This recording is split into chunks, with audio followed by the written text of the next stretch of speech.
जय सिया राम। देवर्षि की वाणी झूठी न होगी, यह विचार कर हिमवान, मेना और सारी चतुर सखियां चिंता करने लगीं।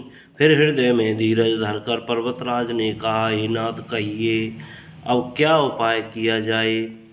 मुनीश्वर ने कहा, हे हिमवान, सुनो, विधाता ने ललाट पर जो कुछ लिख दिया है उसको देवता, दानव, मनुष्य, नाग और मुनि कोई भी नहीं मिटा सकता। तो भी एक उपाय मैं बताता हूँ, यदि देव सहायता करे तो वह सिद्ध हो सकता है। उमा को वर तो निसंदेह वैसा ही मिलेगा जैसा मैंने तुम्हारे सामने वर्णन किया है, परंतु मैंने वर के जो जो दोष बतलाए हैं, मेरे अनुमान से वे सभी शिवजी में हैं। यदि शिवजी के साथ विवाह हो जाए तो दोषों को भी सब लोग गुणों के समान ही कहेंगे। जैसे विष्णु भगवान शेषनाग की सैया पर सोते हैं तो भी पंडित लोग उनको कोई दोष ही नहीं लगाते। सूर्य और अग्निदेव अच्छे बुरे सभी रसों का भक्षण करते हैं, परंतु उनको कोई बुरा नहीं कहता। गंगा जी में शुभ और अशुभ सभी जल बहता है, परंतु कोई उन्हें अपवित्र नहीं कहता। सूर्य, अग्नि और गंगा जी की भांति समर्थ को कुछ दोष नहीं लगता। बोलो जय सिया राम।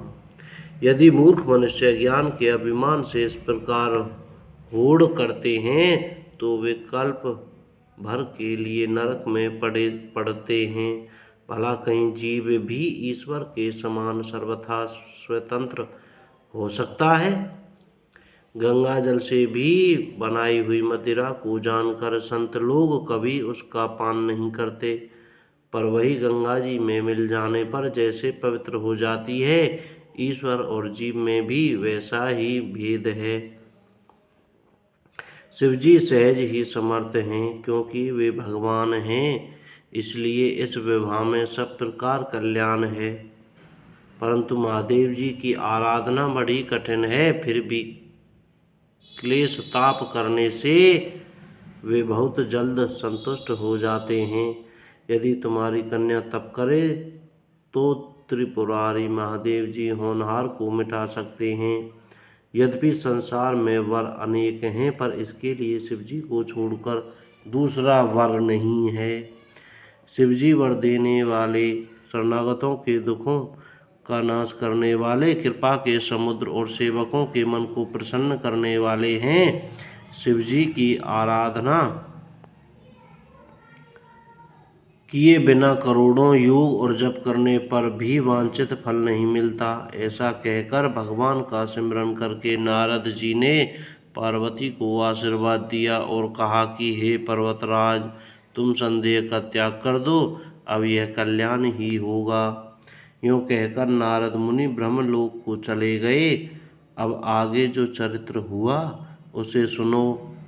पति को एकांत में पाकर मैना ने कहा, हे नाथ, मैंने मुनि के वचनों का अर्थ नहीं समझा।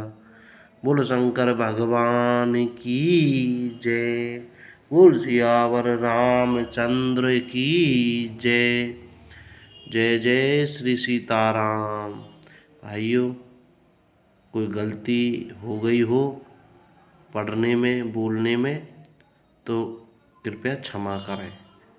जय श्री सीताराम।